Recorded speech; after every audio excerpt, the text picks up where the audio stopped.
दोस्तों, पाठशाला की नगरी चैनल में आप सभी का स्वागत है। दोस्तों, आज हमने बिहार पुलिस का मॉडल प्रैक्टिस सेट 7 लिए हैं और 40 क्वेश्चन लिए हैं और जितने भी क्वेश्चन लिए हैं सभी क्वेश्चन सिलेक्टेड लिए हैं और हम हिंदी, सामाजिक विज्ञान और विज्ञान से क्वेश्चन करवाएंगे। तो चलिए क्वेश्चन को देखा जाए। पहला क्वेश्चन दिया गया है हिंदी से, निम्नलिखित में से कौन सा युग्म समानार्थी है? एक में दिया गया है रात्रि दिवस, दो में दिया गया है लघु गुरु, तीन में दिया गया है व्यक्ति समाज, चार में दिया गया है पत्थर पाषाण। तो दोस्त जो इसका राइट आंसर होगा वो होगा ऑप्शन आपका 4, पत्थर और पाषाण। आते हैं दोस्त अगले क्वेश्चन पे। मुख का विलोम शब्द होगा। एक में दिया गया है ऑप्शन आपका भोगी, दो में दिया गया है आदर्श, तीन में जीवत और चार में वाचाल। तो दोस्त जो इसका राइट आंसर होगा वो होगा ऑप्शन 4, वाचाल। आते हैं अगले क्वेश्चन पे। मैंने डैश डैश आँखों के सामने वह भयानक दृश्य देखा।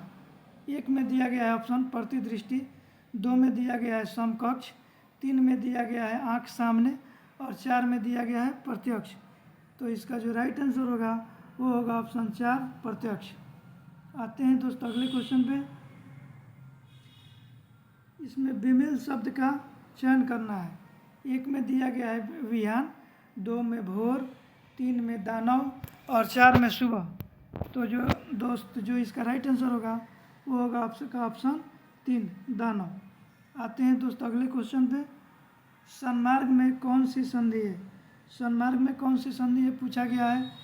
एक में है विसर्ग संधि, दो में दिया गया है गुण संधि, तीन में व्यंजन संधि और चार में स्वर संधि।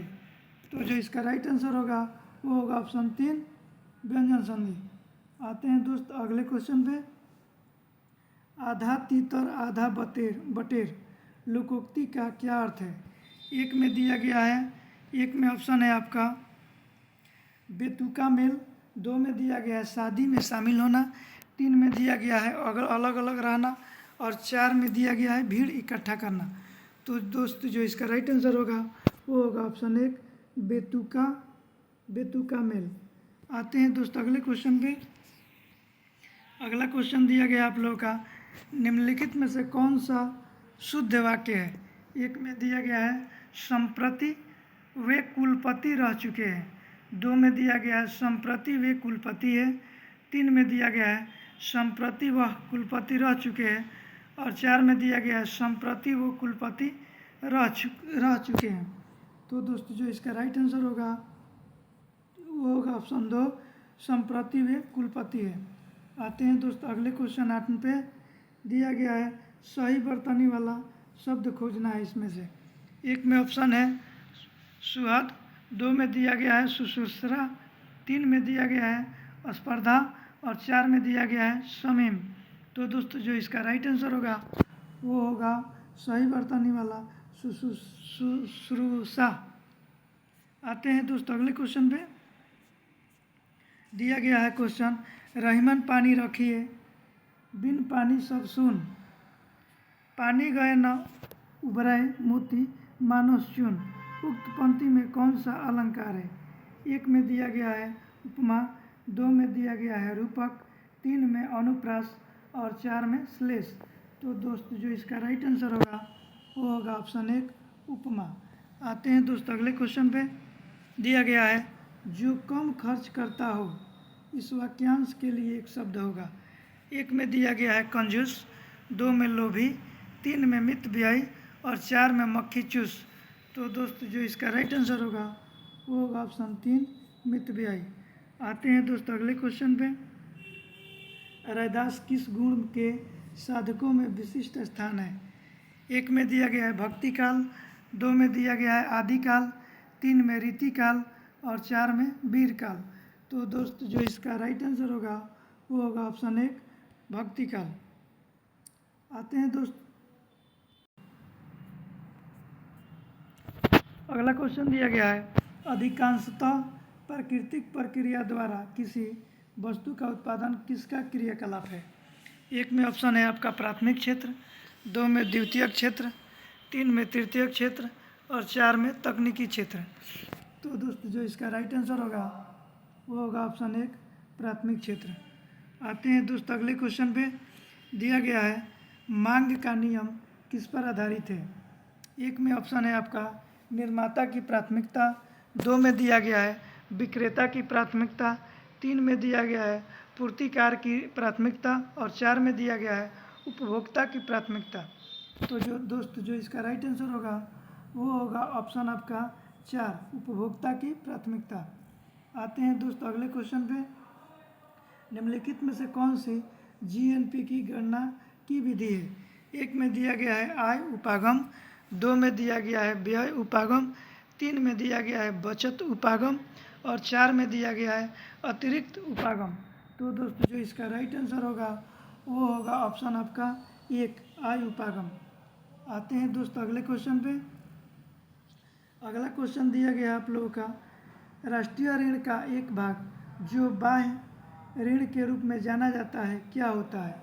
1 में दिया गया ऑप्शन देशवासियों द्वारा विदेशों से उधार ली गई राशि, 2 में दिया गया है देशवासियों द्वारा विदेशी सरकारों को उधार दी गई राशि, 3 में दिया गया है सरकार द्वारा विदेशों से उधार ली गई राशि, 4 में दिया गया है सरकार द्वारा विदेशी सरकारों को उधार दी गई राशि।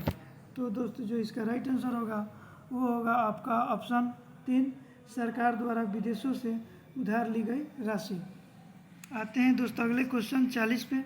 दिया गया है बिना व्यय को लागतें जो तब उत्पन्न होती है जब कोई उत्पादक फर्म स्वयं स्वामित्व रखती है तथा उत्पादन की कुछ चीज़ों की पूर्ति करती है तो क्या कहलाती है। 1 में दिया गया है सुव्यक्त लागतें, 2 में दिया गया है मौलिक लागतें, 3 में अंतर्निहित लागतें और 4 में प्रतिस्थापन लागतें। तो दोस्तों जो इसका राइट आंसर होगा वो होगा ऑप्शन 3 अंतर्निहित लागतें। आते हैं दोस्तों अगले क्वेश्चन 41 पे। ग्राम राज्य के माध्यम से राम राज्य के बारे में किसने कहा था। 1 में दिया गया है महात्मा गांधी, 2 में विनोबा भावे, 3 में जयप्रकाश नारायण, 4 में जवाहरलाल नेहरू। तो दोस्तों जो इसका राइट आंसर होगा वो होगा ऑप्शन 1 महात्मा गांधी। आते हैं दोस्तों अगले क्वेश्चन पे। दिया गया है संविधान के अंतर्गत भारतीय लोकतंत्र के आदर्शों को हम कहाँ देख सकते हैं।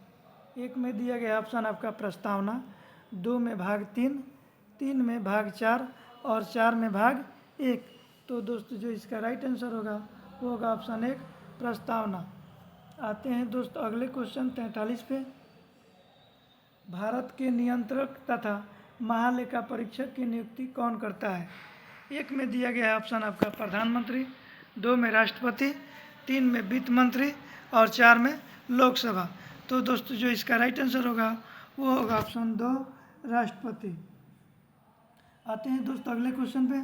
अगला क्वेश्चन दिया गया आप लोगों का भारतीय संविधान का कौन सा अनुच्छेद राज्य सरकारों को ग्राम पंचायत के गठन का निर्देश देता है। 1 में दिया गया है अनुच्छेद 32, 2 में अनुच्छेद 37, 3 में अनुच्छेद 40 और 4 में अनुच्छेद 51। तो ग्राम पंचायत का गठन अनुच्छेद 40 में है जो कि ऑप्शन 3 में दिया गया है। आते हैं दोस्तों अगले क्वेश्चन पे। भारत के महान्यायवादी को कहाँ पर सुनवाई करने का अधिकार है।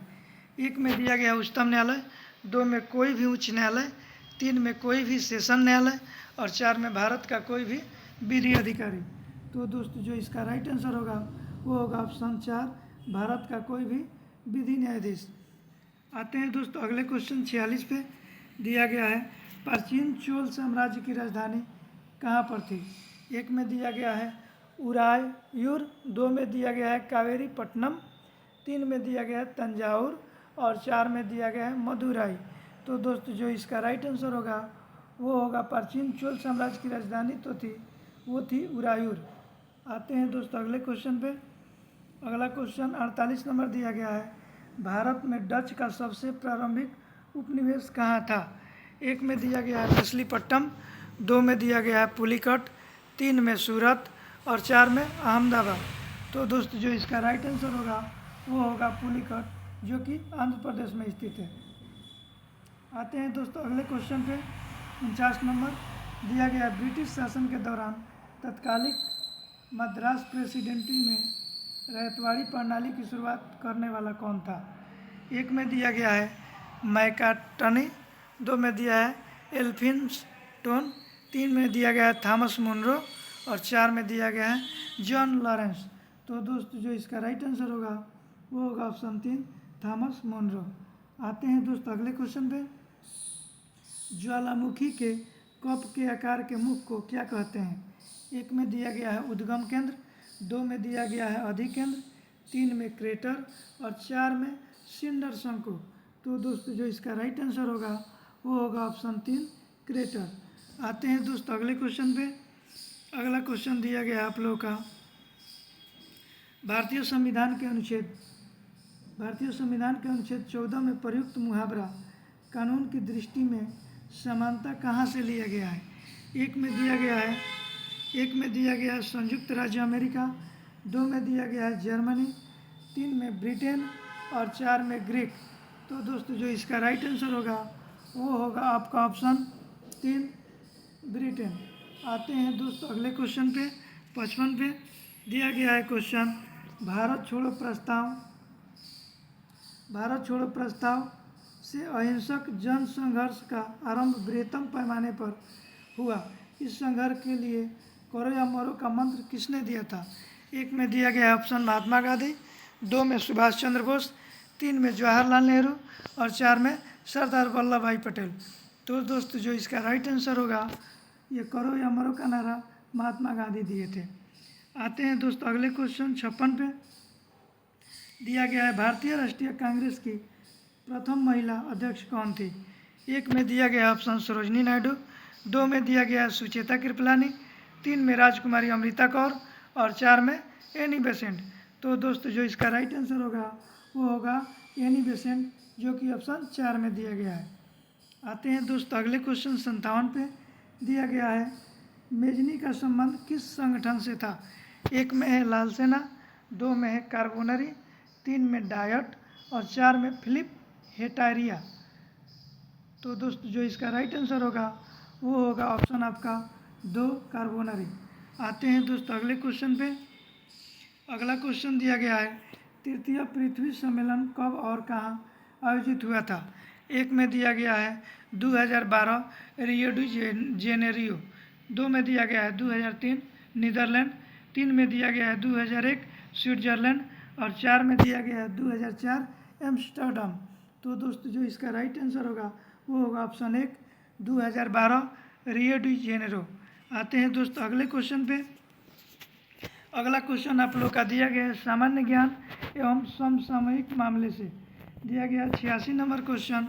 भिलाई, दुर्गापुर तथा राउरकेला के हरित इस्पात संयंत्रों की स्थापना किस पंचवर्षीय योजना के दौरान की गई थी?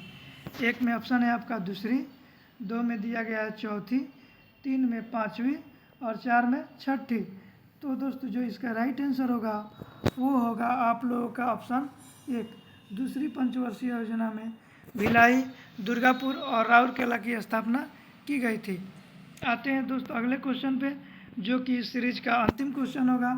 दिया गया है डैश सरकार में अंतिम निर्णय लेने की शक्ति लोगों द्वारा चुने हुए प्रतिनिधियों के पास ही होनी चाहिए। एक में ऑप्शन है आपका अधिकारवादी, दो में दिया गया है निरंकुश, तीन में दिया गया है राजतंत्रवादी और चार में दिया गया है लोकतंत्रवादी। तो दोस्तों जो इसका राइट आंसर होगा वो होगा ऑप्शन 4 लोकतंत्रवादी। दोस्तों ये वीडियो आप लोगों को अच्छी लगी हो तो मेरे चैनल पाठशाला की नगरी को सब्सक्राइब करें, कमेंट करें और अपने दोस्तों के साथ शेयर भी करें। फिर मिलेंगे हम कल 6 बजे शाम को। धन्यवाद।